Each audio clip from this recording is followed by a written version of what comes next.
साथियों नमस्कार। ये मेरा आज का पार्ट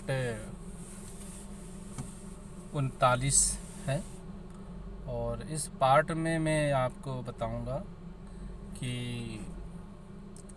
हमारे पिताजी की जो शारीरिक स्थिति थी, गठियावात की वजह से वो बहुत परेशान थे और उन्हें कई जगह भटका और झाड़ फूंक भी करवाई।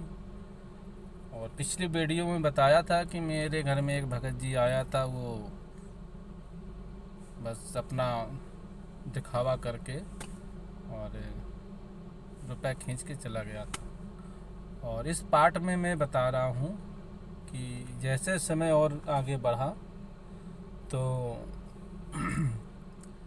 हमारे पिताजी घर में रात्रि में सो रहे होंगे और सोते वक्त और पहले लालटेन घर में चला करती थी और केरोसिन तेल, जो मिट्टी का तेल होता है, उससे दीपक जलाया जाता था, यानी घर में रोशनी की जाती थी मिट्टी तेल के से। तो ऐसी एक डिब्बी बनाई हुई थी, ऐसी डिब्बी, उसमें दीपक तेल डाल के दीपक जलता था, उजेला होता था घर में उसी से।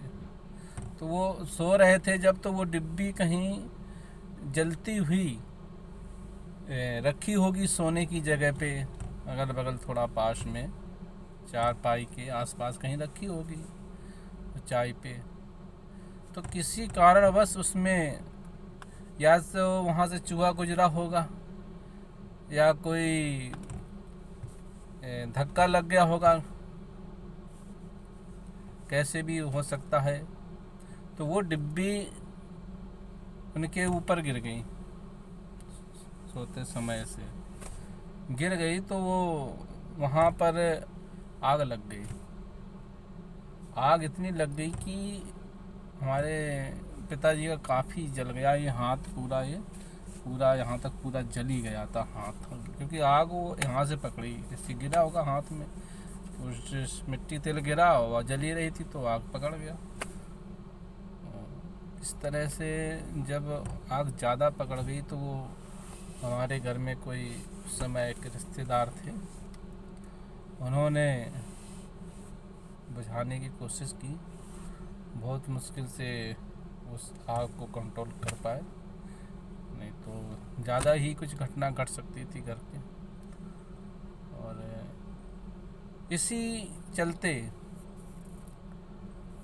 हमारे पिताजी डॉक्टर के पास गए और वहाँ पे इलाज कराया, और फिर भी उनको अंधविश्वास के कारण इतनी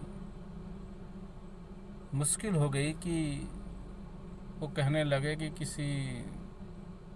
कोई चुड़ैल भूत प्रेत ने ये कार्य कर दिया, या मतलब मेरे ऊपर ये डिब्बी फेंक दी और मेरे ऊपर आग लग गई, यानी कोई ऐसा चुड़ैल शैतान था जो मुझे फूंकना चाहता था।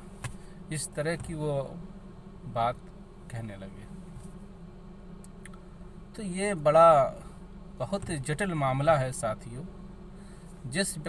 जो व्यक्ति अंधविश्वास में घुस गया और जिसके मस्तिष्क में अंधविश्वास बचपन से घुस गया, उससे निकलना बड़ा मुश्किल होता है, आदमी चाहे कितना ही पढ़ लिख जाए। साथियों, अगर वो किसी चुड़ैल ने आग से जलाया ही था तो वो तो किसी तरह से भी आपको मार सकती थी, आग ही क्यों फेंकती। साथियों, ये सोचने समझने वाली बात है। तो वो क्योंकि अंधविश्वासी थे तो बस उनको वही बस आता था कि वो किसी चुड़ैल ने और किसी शैतान ने वो डिब्बी फेंक दी मेरे ऊपर और मेरी आग लग गई मेरे ऊपर और मैं जल गया। तो बहुत ही मुश्किल है इस अंधविश्वास को छोड़ पाना। तो फिर कई जगह डॉक्टर के साथ साथ झाड़ फूंक भी करवाने लगे, तो उनको आराम कहाँ से मिलेगा, झाड़ फूँक में आराम थोड़ा मिलने वाला है। तो वो बहुत दिन में ठीक हो पाया था, क्योंकि एक दिन डॉक्टर के पास जाएं तो 4 दिन उसे झाड़ फूँक वाले के पास जाएं। इसके कारण उसमें आराम बहुत कम मिला, ज़्यादा टाइम लग गया। साथियों, अंधविश्वास आदमी का बहुत बुरी तरह शोषण करता है। सही रास्ता नहीं आदमी ढूंढ पाता, क्योंकि अगर हमारे पिताजी अंधविश्वासी नहीं होते तो जैसे आग लग गई थी तो अपना डॉक्टर के पास ही कंटिन्यू इलाज कराते और जल्दी ठीक हो जाते। तो अंधविश्वासी थे, इसलिए वो झाड़ फूँक वालों के पास भी घूमने लगे। एक दिन डॉक्टर के पास, 4 दिन झाड़ फूँक वालों के पास। इस तरह से समय बहुत लगा और बहुत उसमें दर्द होता था। हम तो केयर करते थे, थोड़ा बहुत ध्यान है हमें। और हाथ में कटने पे भी आ गया था, कुछ डॉक्टर कहने लगे कि ये सही नहीं हो पा रहा है, और बहुत समय लग गया इसमें। खैर बच गया हाथ, वो किसी कारण डॉक्टरों ने कंट्रोल किया उसको, और तब अभी तो ठीक ठाक है।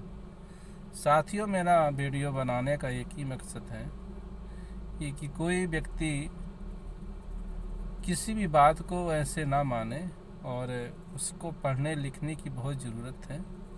पढ़ लिख कर तर्क करना बहुत ज़रूरी है।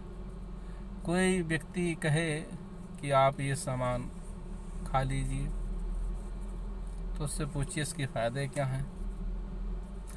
अगर वो व्यक्ति उसके फ़ायदे ना बताए तो उस सामान को बिल्कुल ना यूज करना,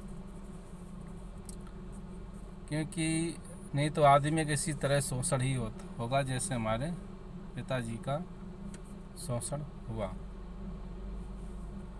आप भी थोड़ा तर्क करना सीखें, अंधविश्वास से दूरियां बनाएं, तभी ही आपको सच्चा सुख प्राप्त हो सकता है इस प्रकृति का, और आपके भविष्य का भी निर्माण हो सकता है अंधविश्वास को त्यागने से। अगर आप अंधविश्वासी बने रहेंगे तो आप प्रोग्रेस आपकी बहुत ही स्लो होगी, यानी धीमे धीमे आप आगे बढ़ोगे। और जिस दिन आपने अंधविश्वास को अलविदा कह दिया, आपकी प्रोग्रेस होने की स्पीड डबल हो जाएगी। साथियों, आपने मेरी बात को ध्यानपूर्वक सुना, और मैं अपनी वाणी को यहीं विराम करता हूँ। और सभी का बहुत बहुत धन्यवाद, बहुत बहुत आभार।